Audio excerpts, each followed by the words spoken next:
Ah, tá. Agora sim, Bruno, vamos ao vivo. Tranquilão, vamos embora? Vambora! Vamos lá. Boa noite a todas e todos. Sejam bem-vindos em nossa sala. Mais uma vez com a nossa live dessa noite. Sou Regina Ferreira, coordenadora do Movimento de Moradia, assistente social e pré-candidata a vereadora pelo município de Carapicuíba. Quero agradecer por estarem sempre nos acompanhando. Hoje iremos fazer uma reflexão com Bruno Ramos. Reflexão e desafios da juventude preta, pobre e periférica. O que é ser jovem? Sujeito com valores, comportamentos e interesses singulares no mundo. Ser jovem é estar envolvido numa sociedade passageira de uma conjuntura política, familiar e social. Ser jovem é buscar uma identidade e se reconhecer como sujeito de direitos e deveres.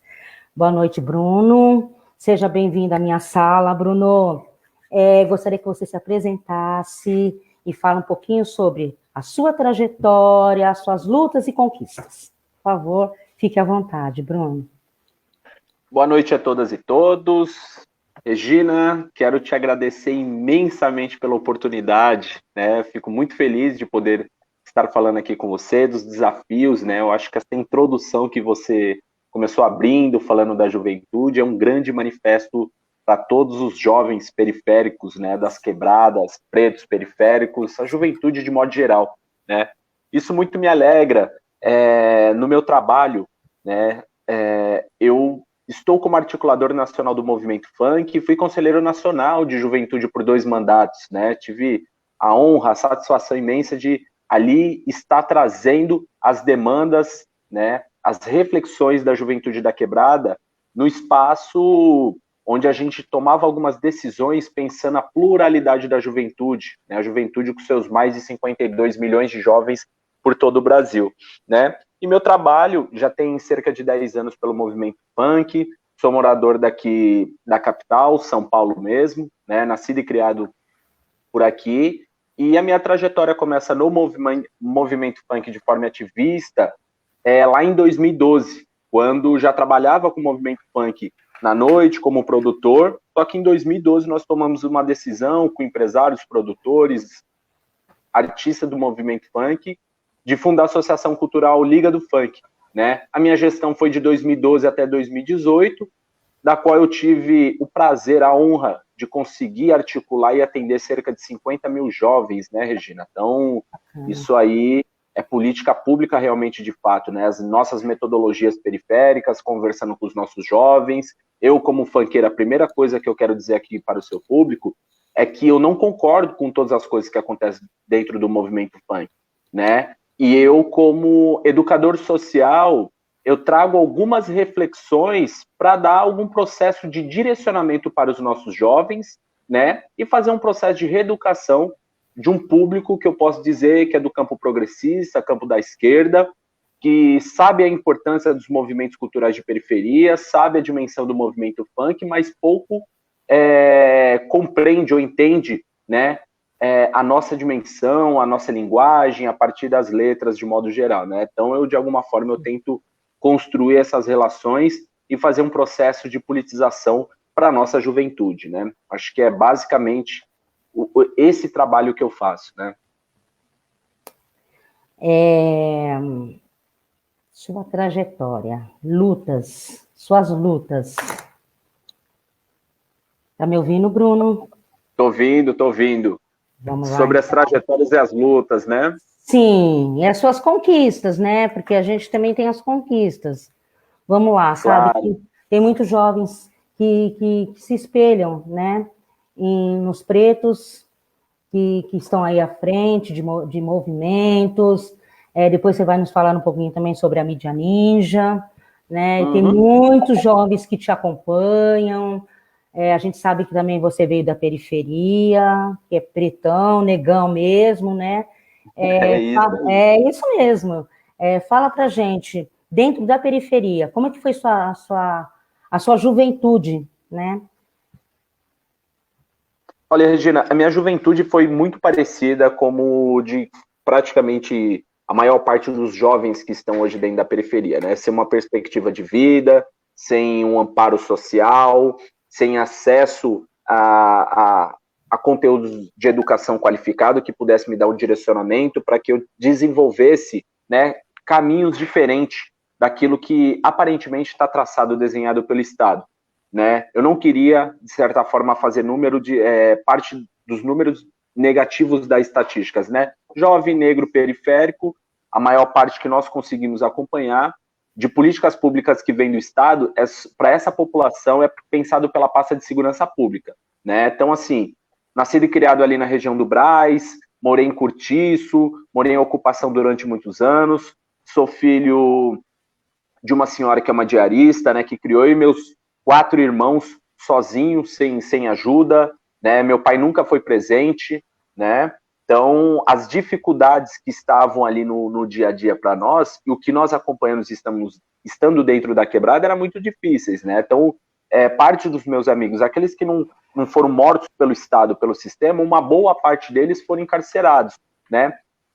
Isso passou todo o tempo na minha vida, né, dessas situações caóticas que se encontra dentro da periferia, mas eu posso dizer que a cultura, ele foi esse replanejamento da minha vida, né? Tive um direcionamento da qual eu pudesse encontrar o que eu faço hoje, né? Eu jamais poderia achar que eu estaria num veículo com muito alcance, como a Mídia Ninja, como colunista, e com um programa agora todas as quintas-feiras para falar, discutir as questões do movimento funk, né? Então, o movimento funk, na sua trajetória, aqui no Brasil, ele já tem mais de 30 anos, né? Pelo menos quase 40. E a Liga do Funk, ele chegou num momento muito oportuno para a gente fazer um processo de desenvolvimento e formação artística com os jovens, né? Postura de palco, aula de canto, aula de teatro, rodas de conversas, né? A Liga do Funk, ela tomou um direcionamento, ou melhor, a gente, né, reconfigurou o nosso processo de formação a partir de 2013, né? Nesse momento eu já tinha mudado do Brás lá para a favela do Pira, região do Cangaíba, ali para aquela região, né?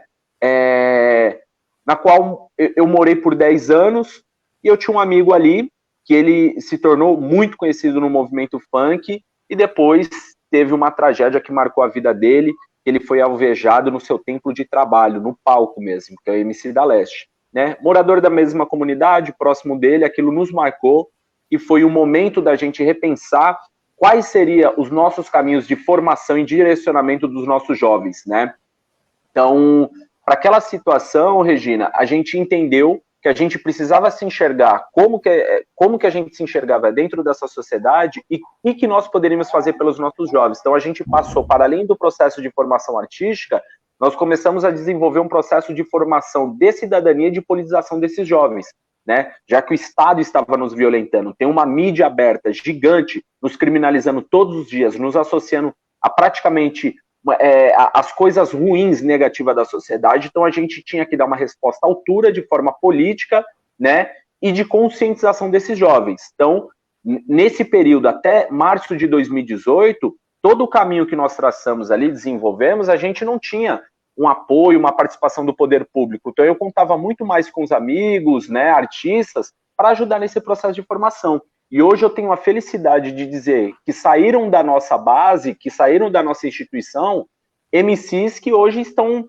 né, com muito alcance, com muita projeção, que já fizeram shows até fora, turnê na Europa, turnê nos Estados Unidos, já rodaram praticamente uma boa parte do mundo, né? Estou falando de MCs como MC Kekel, MC João da música Baile de Favela, MC Drica, que tá com as músicas batendo nos fluxos agora, a molecada aí que tá de 16 até 25 anos conhece muito mais as músicas que ela toca.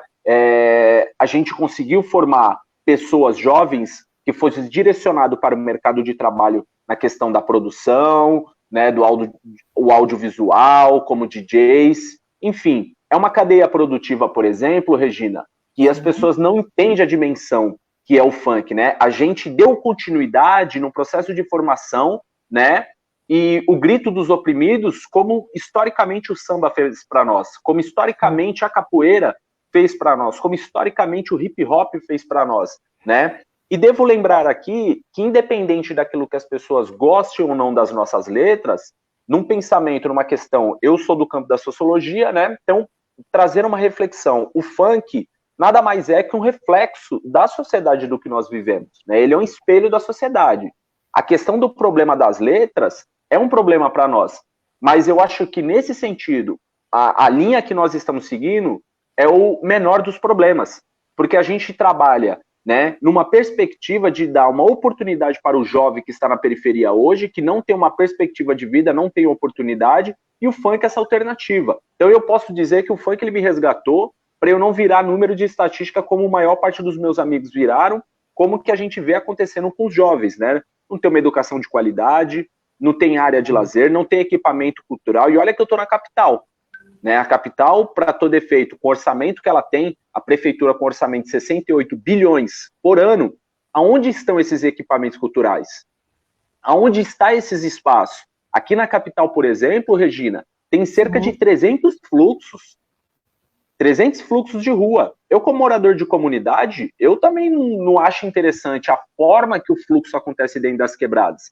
Mas eu devo dizer aqui, trazer para essa reflexão, que ele é muito importante numa questão de geração de renda, ocupação do espaço público, a questão do direito à cidade, a questão do direito que deveria ser garantido na nossa Constituição, do jovem também ter a questão do lazer, o direito ao lazer, né? Então, eu trabalho dentro da cultura porque é a única que é transversal para que a gente possa desenvolver, inclusive, um debate político, porque ela discute a questão da educação, a questão da mobilidade urbana, a questão da pauta das mulheres, a questão racial. Eu me reconheço como negro, por exemplo, e assumo meu cabelo crespo natural depois do movimento funk. O movimento funk que virou para mim assim, esfregou na minha cara e falou, porra, mano, você é negão, tio, você é da quebrada, entendeu? Olha os seus traços aí, pô, você tá negando a sua ancestralidade. Então, assim, o movimento funk ele foi muito importante na minha vida, né, nesses 10 anos que eu já trabalho, e que a partir disso eu consegui fazer um outro caminho, né? Eu não queria me enxergar dentro do mercado como produtor, né? Não tenho vocação para ser artista, não tenho vocação para ser DJ, não consigo dançar, não tenho habilidade, né? Não tenho um jogo de cintura. Então eu me enxerguei dentro do funk na participação da construção política e social como produtor, né? Então já consegui construir uma história muito consolidada na qual, né, hoje eu consigo influenciar algum desses jovens a estar estudando, a fazer um curso universitário, né? Eles entender a partir da Liga do Funk e de toda a militância que eu faço, que eles também podem chegar em determinados lugares que foram negados para nós historicamente. Como Conselheiro Nacional de Juventude, eu tive 2 mandatos, fiquei 4 anos, né? Eu conheci praticamente o Brasil inteiro. O funk, ele foi importante para minha vida, até para minha consciência política nisso, para debater e discutir a questão macro-política numa totalidade, para compreender por que o jovem da periferia ele é esquecido, por que ele é abandonado de políticas públicas, por que ele tem dificuldade de compreensão dentro da escola, por exemplo. O funk ele é uma ferramenta política que os professores deveriam acessar isso e discutir uma metodologia de ensino com o jovem dentro da sala de aula. Mas não, eles preferem negar, rechaçar e criminalizar mais do que já somos. Sim, verdade. Eu ia até comentar isso com você mesmo. Sim. A questão da criminalização? Sim. Nosso movimento, Regina, eu costumo dizer que assim, o processo de criminalização que existe com o movimento funk, ele não começa com o movimento funk e nem vai terminar. Porque a gente tem uma questão que é criado pela branquitude, que aí eu costumo dizer que o crime perfeito da branquitude é o racismo, porque ele é estrutural e institucional, né? Então isso que acontece com o movimento funk já acontece há 100 anos com culturas pretas no nosso país. Começou lá na década do século passado, na década de 20, né? Tivemos uma lei da vadiagem na época da ditadura, que todo sambista, né, todo preto que fosse pego na rua sem carteira profissional, que nem todo preto é sambista, nem todo preto é funkeiro, né? Então, todo preto que fosse pego naquele momento de ditadura sem uma carteira profissional era associado ao crime de vadiagem ou sambista. que é praticamente, naquele momento, era entendido como a mesma coisa. O que aconteceu naquele momento acontece com nós até hoje. O simples fato de eu chegar em determinados espaços institucionais, se eu falar, sou funkeiro, as pessoas me olham dos pés à cabeça, né? Talvez hoje, por estar usando cabelo crespo, natural, com esse óculos, se ela falar, nem o estereótipo de funkeiro você tem. Então, assim, é desenhado de forma negativa na cabeça das pessoas, uma sociedade racista, preconceituosa. Quem que é esse jovem da periferia que curte funk? Eu posso dizer, sou um cara que sou do funk, que estudo sociologia, que estou na participação política e que foi o funk que justamente me deu essa consciência. Uma vez que eu saio do meu território e vou conhecer outras linguagens, foi um grande despertar na minha vida. Né? Tá chegando algumas mensagens, né? É umas perguntas, o Edivaldo quer que você responda essa pergunta dele, Bruno. Não te cortando, você pode continuar, depois você responde. Perfeito. Bruno, você acredita que os jovens vivem uma grande frustração de não ser aceitos dentro de uma sociedade? Sem sombra de dúvida. Detalhe. Sem sombra de dúvida, né?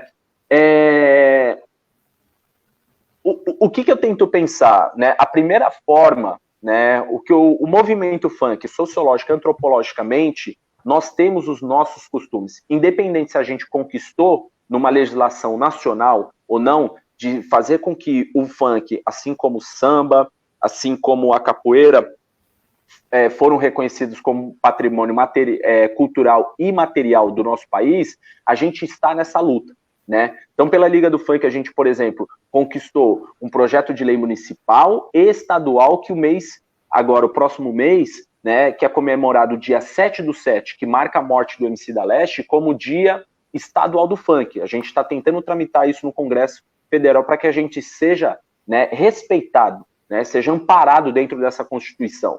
Né? É muito interessante essas coisas que nos trazem, porque assim, o funk ele me deu autoestima. Ele me fez chegar a lugares que socialmente não era aceito. Então hoje a gente conseguiu ocupar espaços, veículos de comunicação que é muito importante. Foi o funk que me fez chegar dentro de uma universidade. Foi o funk que me deu um processo de conscientização e politização para eu conseguir conversar para além da quebrada. Eu costumo dizer, por exemplo, Regina, que entre favelados, entre nós mesmos, tá suave, tá tranquilo. A gente consegue desenrolar. Só que na habilidade que eu passei a desenvolver dentro do movimento funk, eu costumo dizer que eu virei um poliglota de uma língua só. Porque para além da linguagem da quebrada, que eu não posso perder ela jamais, que é assim que eu me sinto à vontade, eu tive que aprender a linguagem da academia, que é muito elitista, segrega os nossos a partir da linguagem, da vestimenta e do pensamento. A política, ela é toda determinada por símbolos e linguagens totalmente diferenciadas, e a linguagem do mercado. Como produtor, eu tinha que saber conversar com o mercado e com empresários, e com contratantes de show. Dentro da política, eu tinha que traduzir o sentimento de nós funkeiros para dentro daquele espaço. E dentro da academia, eu tinha que resumir, né, fazer uma coxa de retalho ali de todo esse sentimento periférico para levar para dentro do campo da sociologia. Porque o campo da sociologia, ele estuda os comportamentos sociais e individuais das pessoas, mas quando chega um preto periférico do funk dentro de um lado, num espaço como esse, você fala, poxa, não é bacana, né? Os termos que você utiliza para você ser considerado um sociólogo respeitado, né, você precisa refinar o seu vocabulário. Para mim, aquilo foi um choque, né? Mas hoje eu entendo, compreendo que eu tinha que estar naquele lugar, inclusive, para me apropriar da estrutura branca, né, eurocêntrica, para traduzir no meu sentimento como cara preto periférico. Inclusive, falar para os meus que estão na ponta, falar, irmão, você tem que hackear esse espaço, porque jamais eles vão conseguir hackear os nossos espaços. Eles contam a história deles da forma que eles contam, mas melhor do que eles contar as nossas histórias, é nós contarmos as nossas próprias histórias. O dia que a gente começar a contar as nossas histórias de nós para nós mesmos, esse país ele fica pequeno demais para nós periféricos, né? Então, é isso. É isso. Bruno, você está dando uma aula. Tem tantos jovens te assistindo aí. Coletivo Ativista, agora é com elas. Boa noite para as meninas lá de Osasco, que estão nos acompanhando. A Gabriela, lá do Jaguaré, que é minha sobrinha, está te acompanhando. Tem muitos jovens te acompanhando. Acho que é um orgulho para a gente, né? Os jovens periféricos estão te ouvindo. Importante. Muito importante, é muito importante. Bruno, tem uma pergunta de uma companheira nossa aqui, da comunidade. Ela é mãe, Sim. mãe de jovem também, e ela queria te fazer uma pergunta. Qual é a sua visão, qual é a visão que você tem a respeito desses protestos, né? Das vidas negras e os impactos positivos e negativos. Até quando, até que ponto isso pode influenciar na autonomia e no reconhecimento desses jovens? Porque está tendo muitos protestos, né? Vidas pretas importam. Então, o que ela quer saber? Se o resultado vai ser positivo, negativo, qual é a sua opinião sobre isso? Qual é o nome da pessoa que fez a pergunta? É Silvia Salles. Ela é uma companheira nossa aqui também da comunidade e é mãe de jovem também, se preocupa, né? Se interessou bem pelo assunto. Então, eu gostaria que Que você bacana. respondesse para ela. Bacana mesmo, foi bem bacana. Ela mandou Só até essa coisa pergunta já. potente. Só coisa potente. Aqui é só a pesada. É isso aí, Regina. É isso aí.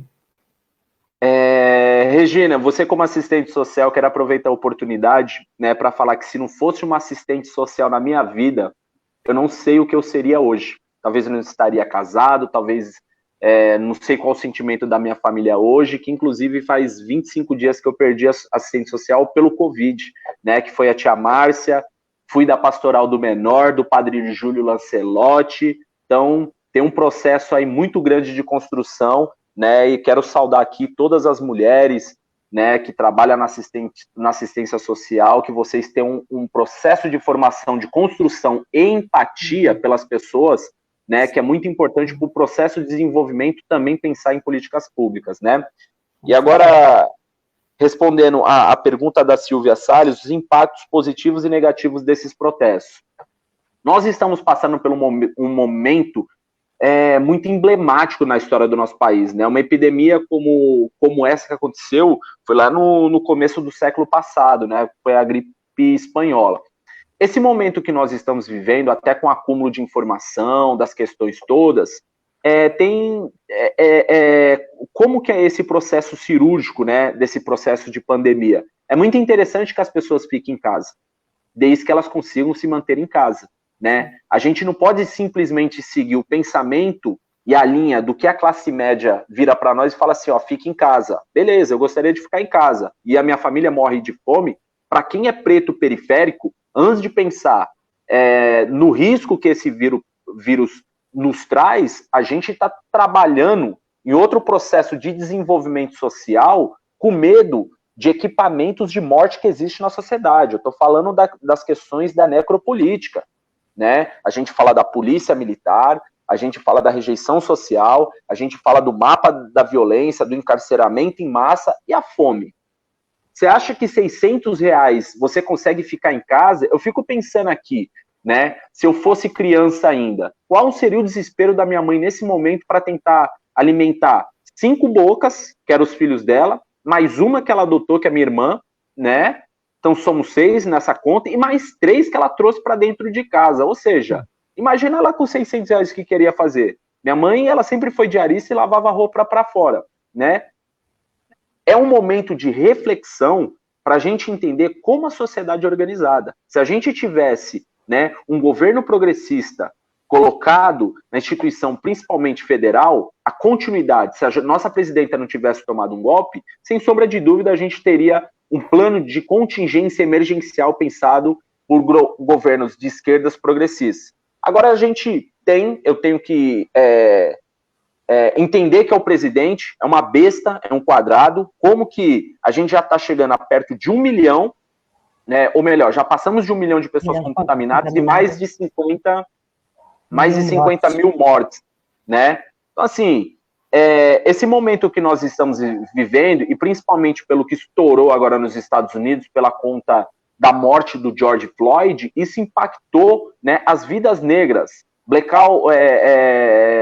Black Lives Matter, né? Vidas negras importam, todas as vidas importam. Só que, historicamente, quem morre e quem vai encarcerado são vidas negras. O mapa da violência, por exemplo, Regina, o último mapa de 2017, mostrou que morreu no Brasil cerca de 65 mil pessoas por armas de fogo. em sua grande maioria, eram jovens negros periféricos, 75% era uma população. E o que mais me assusta era jovens entre 18 a 21 anos de idade. É justamente a fase mais difícil para a nossa juventude, que é aquele momento que eles estão passando pela fase do exército. Transformação. E a fase de transformação também, né? Exato. Não Exato. é? Então a gente não tem políticas públicas para sanar todos esses problemas. Né? Eu tenho dito, inclusive, né, que os brancos alinhados, bem alinhados às nossas lutas, eu tenho que separar o que são pessoas brancas e o que é branquitude. O que é branquitude? Esse sistema que mata, que oprime, que encarcera, que criminaliza, né, que reforça a estrutura do patriarcado, né, que exclui as mulheres, que exclui LGBTs, né, que são donos dos meios de produção, donos dos meios de comunicação e que tem a maior parte, né, deles, eles estão com processo legislativo, do judiciário. Enfim, essa é a branquitude. As pessoas brancas, conscientes, elas são muito importantes nas nossas lutas, desde que elas tenham sensibilidade. Não adianta mais chegar para mim e falar assim, eu não sou racista. Ah, tudo bem, você não é racista, o que você está fazendo na sua luta, né, contra o racismo? Para provar que não é racista, ela tem que estar na luta antirracista. Isso eu falo para pessoas brancas da classe média que estão na academia, que já tem construção política, que são de esquerda, que são progressistas. Ah, meu amigo é preto, meu brother é preto, mas vocês nunca fizeram nada, historicamente. Isso que eu trago aqui para vocês não é para atacar vocês, é para chamar atenção, já que vocês falam o tempo todo que não tem lugar de voz, né, não tem essas questões, tenham pelo menos lugar de escuta. Que se escutar as coisas que nós estamos falando, das nossas aflições, tudo aquilo que nos deixa agoniado, vocês como alinhados na luta antirracista é muito importante. Porque eu como cara preto, Regina, e você como mulher negra, a gente não consegue desconstruir uma pessoa branca. Se a gente chega numa rodinha de pessoas brancas e a gente vai tentar defender o nosso ponto de vista como pessoas negras, eu cansei de ouvir, ah, mas você está falando isso, né, porque você está se sentindo incomodado. Então, quando a gente traz um branco aliado para as nossas lutas, ele tem o papel de desconstruir os outros amigos brancos dele. Eu, como homem hétero, cis, de quebrada, o meu papel também é fortalecer as mulheres contra o machismo. Né? Isso serve para os brancos na luta antirracista. Porque o homem hétero, cis, da quebrada, consciente, sem ter tido muita oportunidade, não nasci com privilégio. Né? Eu costumo dizer que todos nós, vindos das periferias, por mais que a gente consiga concluir a nossa graduação, nós jamais teremos privilégios. Nós teremos, no máximo, vantagens sociais. Então, na consciência que eu tenho, cabe a mim questionar e desconstruir os meus parceiros, porque nas rodas de homens, né, existe um monte de piadas machistas. É aí que eu preciso me colocar o tempo todo para ajudar a desconstruir esses caras. Falar, irmão, você tá errado. Você tá errado porque você vai atacar sua companheira, você tá errado porque vai atacar sua mãe, a sua tia, a sua amiga, a mulheres que você não conhece. Então, o tempo todo eu tô me revisitando para saber como que eu posso, né, ajudar nesse processo de construção. E como preto, Regina, do movimento funk, eu tenho dito o tempo todo que eu não quero só mais discutir periferia. Eu quero discutir a questão da participação da educação, da mobilidade urbana, da distribuição de renda. Eu quero pensar, né, o Ministério do Planejamento e Orçamento. Eu quero saber principalmente para onde está indo esse dinheiro. Vocês fazem parte, por exemplo, da região metropolitana, né? Só que boa parte desse recurso ele vem para a cidade de São Paulo. E Carapicuíba, Osasco, Santana do Parnaíba, Barueri, né? As pessoas enxergam ali Barueri como só morasse pessoas que têm grana. Não, ali tem quebrada. Santana do Parnaíba ali do lado ali tem algumas questões. Osasco tem muita quebrada, né? Itapevi tem muita quebrada. O orçamento do Estado, Regina, é cerca de 230 bilhões. Para onde está indo esse dinheiro? Eu tenho certeza que não está indo para a educação do preto, pobre e periférico, não está indo para a pauta das mulheres, não está indo para a pauta LGBT, não está indo para um desenvolvimento de cidade, não está indo para a pauta da moradia, que é extremamente importante. É extremamente importante. A pauta que você cuida da questão de moradia, isso, pela nossa Constituição, ela é garantida, só que na prática ela não funciona. Essa falsa abolição da escravatura de 132 anos, ela nunca existiu. Assinaram um papel e deixaram todos os pretos sem estrutura nenhuma. Então, todas as favelas que existem, seja aqui na capital, seja em Carapicuíba, seja em outro município, ou seja nas 5.570 cidades do Brasil, são quilombos urbanos. A gente ainda se mantém nessa estrutura. Isso é o reflexo, né, do racismo estrutural e institucional, que majoritariamente quem cuida dos processos legislativos, executivos e judiciários são pessoas brancas e que não têm sensibilidade para pensar em políticas públicas para pelo menos 75% da população que é negra no nosso país. Isso é verdade, Bruno. Bruno, o Edivaldo pediu para fazer uma pergunta. Os jovens se preocupam com a modificação da ordem e vigência da transformação da sociedade? Você acha que os jovens se preocupam com isso, Bruno? Ou tem que ser trabalhado? Eles têm que ser trabalhados, os jovens têm que ser orientados, conscientizados? O que você acha? Tem uma questão, Regina, que é o seguinte. Governo progressista, PT, 2002, quando um nordestino retirante ele foi eleito, né, Luiz Inácio Lula da Silva. Em 500 anos de história, o nosso país nunca teve ninguém que olhasse tanto para o povo da periferia como esse cara olhou para nós, né? Então, assim, eu não trago só as qualidades, as conquistas que o Partido dos Trabalhadores fizeram nos últimos 13 anos de gestão, fora as gestões municipais aqui na capital, pela prefeitura, na gestão da Luiza Erundina, que teve uma participação com as lutas de moradia emblemática, muito importante, na gestão da Marta Suplicy, que pensou muito na questão da mobilidade urbana, no social, Verdade. E o ex-prefeito Haddad. Tem uma questão que é o seguinte, como que eu tento fazer essa linha para comparar com o movimento funk, por exemplo? A chegada do Lula na presidência, quando ele dá acesso à linha de consumo para a periferia, né, isso foi muito importante para nós. Mexeu com a nossa autoestima de um outro lugar, né? Que era aquele sonho e o desejo da classe média de poder comprar, de ter uma casa, de poder comer num lugar legal. A gente quer ter uma vida tranquila. A gente não quer ficar no sufoco contando moedinha para ir no mercado, né, fazer uma comida diferenciada no final de semana, né? Só que essa gestão ela deu essa dignidade. As periferias do Brasil inteiro já não é as mesmas periferias do final dos anos 90. A periferia ela tem estrutura, né? A periferia, as pessoas que têm casas boas, só que não é uma realidade ainda para todas as pessoas. Esses 40 milhões de pessoas que subiram da extrema pobreza, numa gestão bolsonarista como essa, eu já posso arriscar que pelo menos metade dela, que passaram uma vida de abundância nos últimos anos, já estão voltando para a realidade que elas tinham lá no começo dos anos 2000. Verdade. O problema do Partido dos Trabalhadores nessa questão foi dar acesso à linha de consumo, mas não politizou. Então, deixaram muitas pessoas desassistidas numa questão de processo de formação e politização. Sim. É lógico que os jovens estão muito mais antenados hoje no que estão acontecendo, porque existem as plataformas digitais. Mas a gente não pode achar que o jovem que está dentro das estruturas partidárias é o mesmo jovem que ainda se encontra lá na quebrada, lá no fluxo, né? O clássico marreteiro.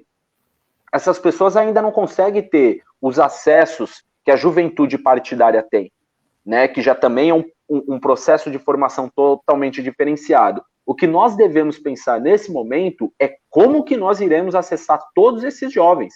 A gente está falando de uma parcela de 15 a 29 anos de quase 53 milhões.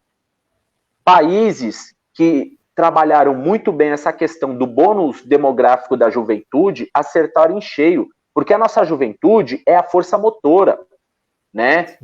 Todos nós gostaríamos de um dia poder envelhecer, né? Eu quero um dia poder envelhecer, mas eu quero envelhecer com a garantia que eu vou ter a minha aposentadoria garantida. Olha as coisas, olha os desmontes, né? Os ataques que estão fazendo, né, aos trabalhadores, às trabalhadoras. Então a gente precisa pensar na política pública que fortaleça o jovem, desde que a gente pense um processo de planejamento geográfico no país de um projeto de nação e não mais um projeto de poder. E a crítica que eu também faço ao meu partido, que eu tenho muito orgulho de falar que eu sou filiado ao Partido dos Trabalhadores, né, é que a gente comece a pensar política de Estado e não mais política, planos de governo. Porque vira gestão, a gente perde. A gente não consegue dar continuidade. Olha os retrocessos que a gente tem que enfrentar nesse Congresso conservador. Demorou muito para a gente entender que não era só o executivo, que a participação política era muito importante também dentro do processo legislativo. E hoje aí em Carapicuíba, por exemplo, nós temos essa pessoa incrível, que é Regina Ferreira, que é do movimento de moradia, é assistente social, é mãe, é preta, é periférica, que está indo pela primeira vez para a disputa, né, política institucional. Nós, como os ativistas e militantes, somos uma coisa. Quando a gente chega nesse espaço de disputa institucional política, o nosso discurso, a gente tem que ter um mapa muito maior. Muito maior. Ele tem que ser muito ampliado. E pelo descrédito que historicamente foi construído sobre as pessoas negras, a gente tem que correr 3, 4, 5, 6, 7, 8, 9, 10 vezes mais. Então, nesse momento, né, a gente precisa pensar, e eu quero aproveitar aqui também, Regina, para dizer que eu fui candidato em 2018. Eu iria sair esse ano como candidato, mas eu preferia abrir mão da minha candidatura para apoiar pessoas negras. E uma das pessoas que eu estou trabalhando na coordenadoria, estou como coordenador de campanha dela, é a Carmen Silva. Carmen Silva é uma aliada do movimento de moradia, que teve 2 filhos presos, teve Preta Ferreira, ela ficou exilada politicamente. Se eu tiver que esperar isso de homem branco do nosso partido, isso jamais vai acontecer. Então, já que eu não posso esperar isso deles, eu prefiro contar com os brancos alinhados que estão na luta, que pelo menos consigam compreender que pessoas como Regina, né, como Carmen Silva, como as mulheres de Osasco, precisa ter o apoio não somente de pessoas negras, precisa ter esse apoio de toda a parcela. A gente, para além de estar no lugar de sensibilidade de todas as nossas narrativas, a gente está discutindo uma questão de reparação histórica. Se não fosse os meus mestres, por exemplo, como Rafa Pinto, Toninho, foram pessoas que ajudaram no meu processo de desenvolvimento e me ajudaram na minha autoestima racial, hoje talvez eu estaria ainda de boné para esconder minha negritude. Né? Esse é um processo que a branquitude faz nas nossas vidas o tempo todo. Bruno, nosso companheiro Valmir, lá de Itapevi, ele também é do movimento de moradia. Sabe o que ele me perguntou? A linguagem atual, né, do funk, você acha que modificou a visão do funk? Você acha que quem está curtindo o funk agora, que a gente sabe que é uma linguagem totalmente diferente, vai criminalizar mais, né? Porque assim, a mulher, para os meninos funkeiros agora, eles têm uma visão muito, como que eu posso dizer, Bruno? Vulgar, né? E assim, aí o que o Valmir queria saber, o que você acha agora da linguagem atual do funk? Olha, é um debate longo, né? No começo eu trouxe que o funk ele é um reflexo da sociedade do que nós vivemos, né? Eu, como educador social funkeiro, dentro do próprio movimento funk, eu abomino todo tipo de linguagem, né, que hipersexualiza o corpo da mulher, subjetifica o corpo das mulheres, das nossas crianças, né? O que acontece? O funk ele começa com esse mesmo DNA da linguagem. A questão é quem teve acesso para entender. É muito louco isso aí, Regina, porque é o seguinte, eu já ouvi pessoas falando assim, eu não gosto desse tipo de funk que é ruim. Mas só me trazem referências ruins. As pessoas também não estão enxergando as questões das letras conscientes que existem. O maior hino de favela que nós temos hoje é criado por um funkeiro. Ou melhor, tem 2 músicas. Tem o rap do Silva e o rap da Felicidade. O rap do Silva fala que todos nós éramos mais um Silva, que a estrela não via. E o rap da Felicidade é a música do Cidinho e Doca. Eu só quero ser feliz, andar tranquilamente na favela onde eu nasci. Parece que as pessoas esquecem desse funk importante, né? Mas, por exemplo, o próprio James Brown, lá atrás, né, nos anos 70, para o começo dos anos 80, ele também tinha a questão da letra da música Sex Machine, A tradução de sex machine é máquina de fazer sexo. Então, assim, o tabu de discutir a questão do sexo na nossa sociedade é um problema, que a gente precisa discutir isso. O que eu faço com os jovens do movimento funk? Eu jamais irei falar se eles estão certo ou errado.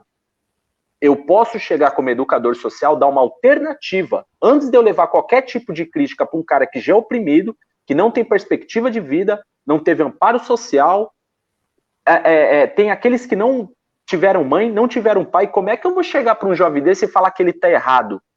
Eu, minimamente, no lugar que eu estou, eu falo assim, irmão, eu acho que essa letra não é adequada.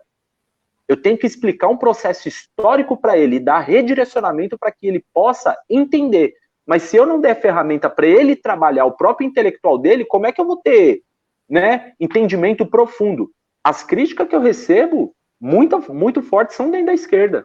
A direita não dá nem para falar o que tipo de crítica, ela só criminaliza. Mas a direita, sim, eu vejo ela como ignorante, né? Então não tenho nem participação, não tenho saco, não tenho paciência para discutir com ninguém que está nesse campo, né? Então já estão atrofiados intelectualmente, já não escuta, já não enxerga. Então eu não posso perder tempo.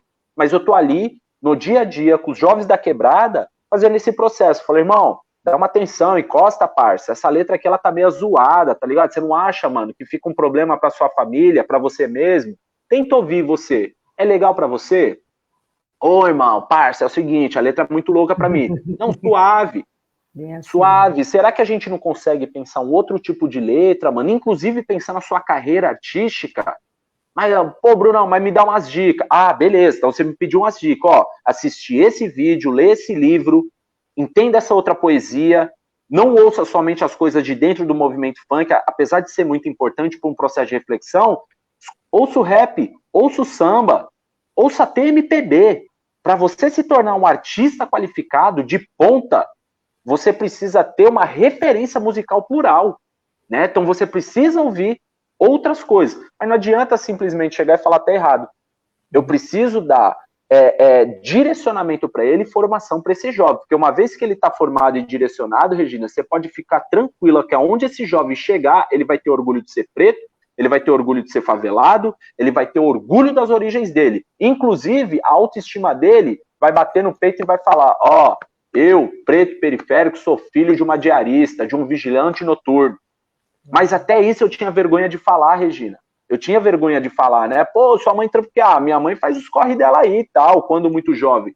Porque a gente vai escondendo os nossos problemas de estrutura social, né? Escondia que era preto, escondia que era favelado, escondia um monte de coisa. Então era melhor que não fosse nem para os bairros mais distantes de onde eu morava. Eu preferia viver no gueto.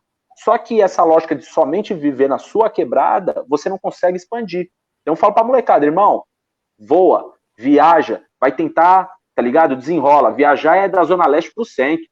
Não é ainda pensar em outros países. Só da Zona Leste, que é 40 quilômetros até o centro, é uma viagem. Esteticamente, geograficamente, o simples fato de você estar olhando pela janela do metrô e do trem, você já está tendo um outro tipo de formação, de estética, de dimensão, pessoas com público diferente. Então, o que eu tenho, eu sempre trago para eles nessa reflexão? A gente precisa conhecer outros públicos, a gente precisa conhecer outras culturas. E quem não conhece a sua história está condenado a repeti-la. Então vamos conhecer a história do passado? O que o samba fez para ser o samba de hoje? O que o rap fez para ser o rap aceito de hoje? A gente está nessa luta. Em 2017, por exemplo, Regina, eu como conselheiro nacional, eu fui bater de frente com senadores e deputados federais que estava sendo tramitado no Senado Federal um projeto de lei que visava criminalizar o movimento funk como crime de saúde pública. Conseguimos essa vitória. Engavetamos o projeto, o primeiro que é inconstitucional perante o artigo 5º da lei, da nossa Constituição. Né? Então é uma luta constante, é uma luta diária, eu já estou nisso há 10 anos, eu não acredito que eu vou conseguir, né, tornar todo mundo do funk consciente nesses próximos 10 anos, mas se eu conseguir atingir pelo menos 10% dessa população, né, que dos 20 milhões já são 2 milhões, eu acho que eu já consigo deixar um legado positivo, histórico de construção social muito importante para os nossos jovens. Legal, Bruno. Bruno, tem um companheiro nosso também, que são todos os meus companheiros, tá? Todos jovens que estão aí com a gente hoje na nossa sala. O Rafael Pinto. Rafael Pimenta. O Rafael Pinto falou, negras importa. Aqui é um outro Rafael, o Rafael Pimenta. Ele faz um trabalho super bacana com os meninos que saem, os menores infratores, tá? Ele tem um projeto maravilhoso, inclusive eu estou junto com ele nesse projeto também, né? E ele assim, olha, como você enxerga especificamente o jovem, na maioria preto, porque a gente sabe mesmo que a maioria que estão reclusos são pretos, né, inserido no meio infracional. Como podemos atingi-los? Através da Liga do Funk, eu estava com um trabalho, né, que pós-pandemia eu vou retomar ele num outro processo. Eu acho que não dava mais para eu ficar dentro de uma...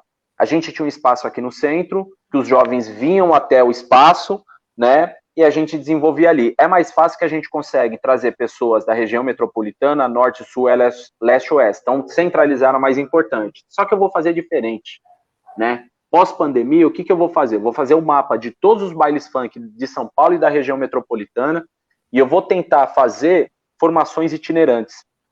Porque uma vez que eu formar o jovem da quebrada, ele consegue, né, compartilhar essa tecnologia com os outros, né?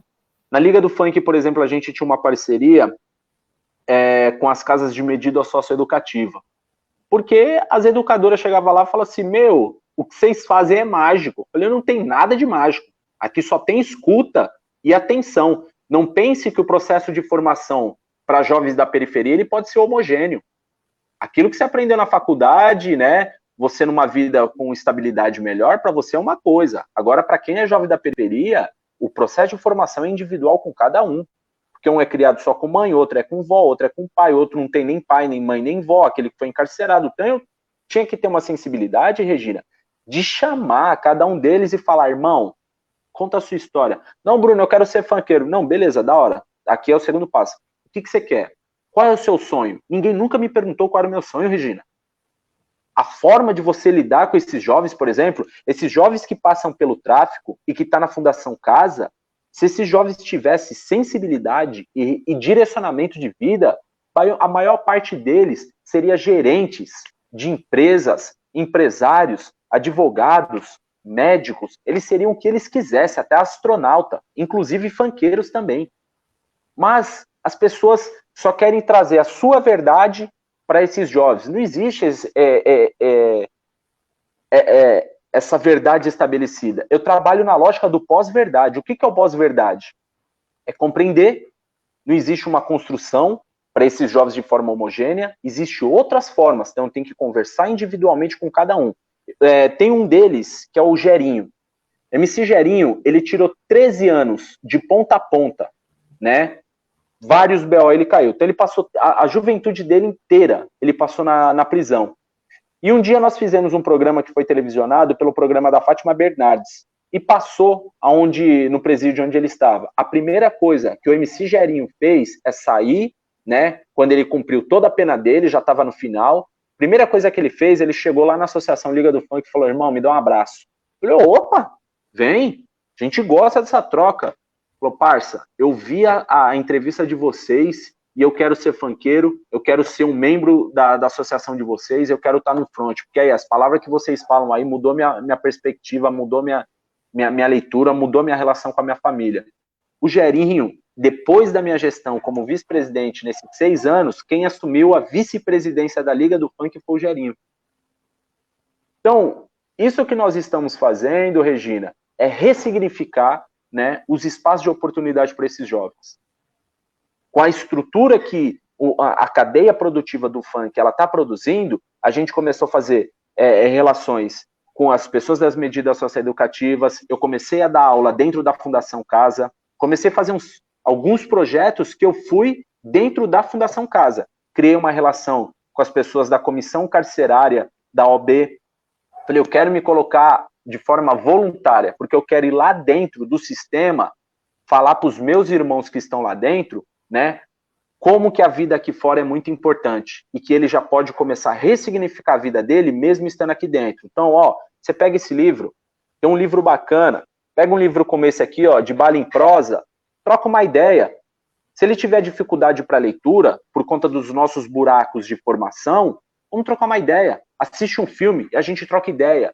O diálogo é a coisa mais importante, né? Nós, dessa geração, a gente não está acostumado dentro da sala de aula, porque os nossos sonhos são incompatíveis dentro dessa lógica genocida que o Estado coloca. Verdade. Bruno, mídia ninja. Como que você chegou à mídia ninja? Cara, você tem uma história maravilhosa. Você, sei lá, passa aí para os meninos, para os jovens que estão te assistindo, que você é um exemplo para eles, tá? Eu acho que nós temos que lutar muito para ter políticas públicas para essa população preta, pobre, esses jovens. Nós temos que eleger mesmo, né? Mulheres, homens pretos, porque só nós que sabemos que nós passamos, né? E as políticas públicas que são voltadas para a nossa negritude, para os nossos pretos, para os nossos jovens, velhos, né? Pretos. Mas hoje nós estamos falando de jovens, então as políticas para os nossos jovens. Mídia ninja na sua vida, como é que foi entrar na mídia ninja, essa loucura toda, porque eu já sigo vocês já há uns 2 anos pela mídia ninja, e como é que foi tudo isso? A mídia ninja é uma grande aliada na minha vida, né? A minha relação ali é de muito amor, de muita construção, né? Eu conheci a mídia ninja através do Fora do Eixo, em 2012, né? Eles trabalhavam com umas casas de formação em moradia coletiva. E eu fiquei um período ali fazendo vivência nessas casas deles, fiquei na casa daqui de São Paulo, fiquei na casa de Brasília, fiquei na casa do Rio. Tem casas espalhadas pelo Brasil inteiro. Em 2013, por conta do junho e julho de 2013 nas ruas, né, que inclusive é interessante, naquele momento a gente falava, vem pra rua, hoje a gente fala, fica em casa. Fica em casa. Então, assim, a conjuntura virou uma bagunça, né? Virou uma bagunça na cabeça de todo mundo. E a mídia ninja, ela começou com esse processo de fazer cobertura colaborativa. A mídia ninja estava mostrando uma narrativa que a grande mídia não mostrava, que eram essas pessoas que estavam na rua, por que estavam na rua e o que nós queríamos naquele momento, né? Então, a minha relação com eles é desde 2012, são casas incríveis de um processo de formação, né? É um novo estilo de vida, de comunidade coletiva, morando dentro do mesmo espaço. Uma das pautas prioritárias que tem, né, nessas redes Fora do Eixo é a questão da cultura, por a gente entender que o pilar principal dessa discussão, num processo de disputa de imaginário coletivo, a cultura é a única que consegue disputar isso, seja pela música, seja pelo grafite, seja pela arte, seja pelo audiovisual. E a mídia ninja, ela nasce em 2013 justamente para trazer essas opiniões, essas narrativas dessas pessoas, né, do nosso povo silenciado, historicamente. Hoje ela é gigante, né, com mais de 2 milhões e 400 mil seguidores, e agora fui prestigiado, recebi aí a oportunidade de fazer os meus programas semanalmente, né? Eu já estava como colunista, eu escrevo muitas coisas do movimento funk, as pessoas tiverem curiosidade, pode jogar lá, Bruno Ramos Funk no Google, vocês acham os artigos que eu escrevo, Caso de Paraisópolis, Série Sintonia, né?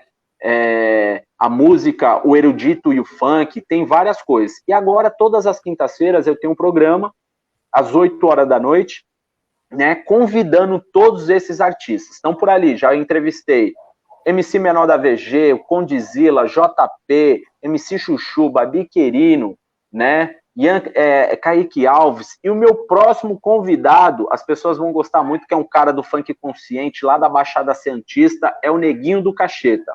Um cara, assim, que tem 20 anos de carreira, de trajetória, moleque desenrolado muito, favelado, com muito orgulho, pelo menos que nem nós pelo menos que eu sou, e vai trazer ali uma reflexão dele, contar a história dele, como que ele consegue se manter 20 anos no movimento funk, né?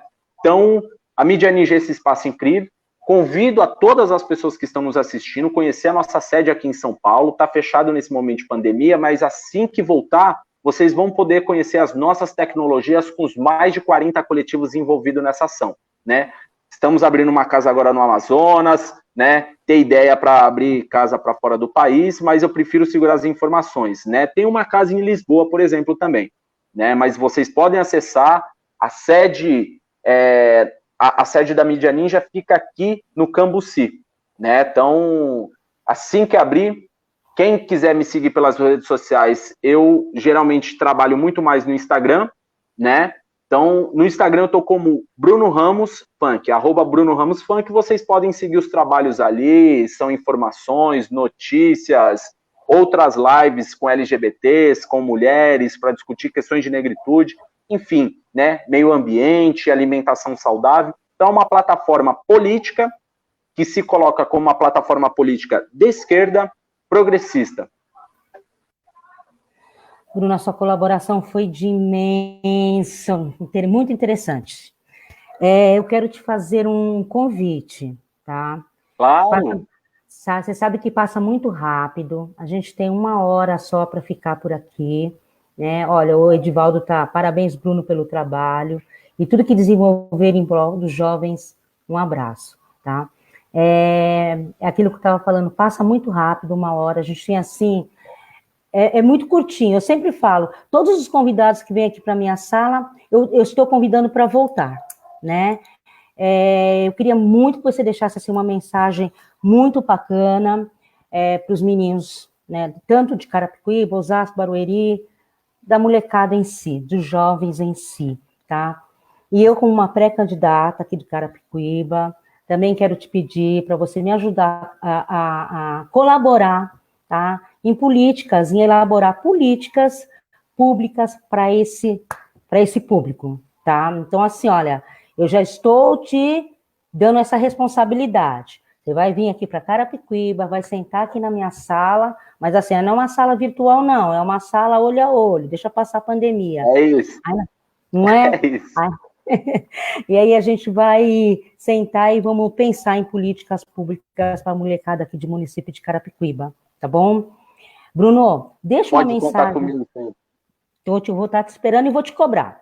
E assim, estou pedindo para você voltar novamente, para a gente poder estar continuando com esse papo, tá? Deixa uma mensagem aqui para os meus meninos aqui de Carapicuíba, Bruno. Olha, dona Regina. Em região, Carapicuíba e região. A senhora, assim, faz me lembrar a minha mãezinha, que está lá em casa agora. Eu vou pedir para ela assistir essa live nossa, né? Essa nossa entrevista, né? Então, assim, vocês não pedem, o que vocês pedem é uma ordem. A gente tem que cumprir, baixar a cabeça e trazer aquele exército que nós temos. Falou, vou pro front, a dona Regina ali na cabeça, tamo junto, família. Né? Inclusive, a família da minha companheira daí da Vila Dirce, Vila Crete, um grande abraço, são de Carapicuíba. Então, a gente está no front. Nosso nome aí em Carapicuíba é a Regina Ferreira, né? Nossa assistente social, essa mulher incrível. E para finalizar aqui, para além de agradecer pela oportunidade, Regina, como eu sou da cultura, sou da arte, sou funkeiro, eu queria finalizar com uma letra que eu ganhei de presente do meu parceiro MC Ponês. E ele fala bem assim: boladão, peitei o mundo, deixei o sistema maluco, tentaram me alienar, mas eu criei o meu mundo. Vou na rua e trago mesmo, inteligência é o segredo, enquanto pensa que eu sou Loki, aprontei e deixei com medo. Sou Falcão do dia a dia, favelar é minha família, mafioso periférico, tu vai perder a linha. Enquanto pensa que eu sou louco, que vou falha na missão, tu vai ver o resultado quando chegar a eleição. Se o sol nasceu para todos e a sombra para quem trabalha, já expandi meu investimento, dinamite monetária. Essa é pro sistema. Te sarniei, mané, te botei do meu jeito. Entrei na sua mente, furei o seu bloqueio. Aqui ninguém é Zé, pra tu achar que é esperto. O bloco tá passando, nós é o certo pelo certo. É isso, dona Regina! É isso aí, Bruno. Bruno, muito obrigada. Assim, você está intimado a vir para Carapicuíba. Perfeito.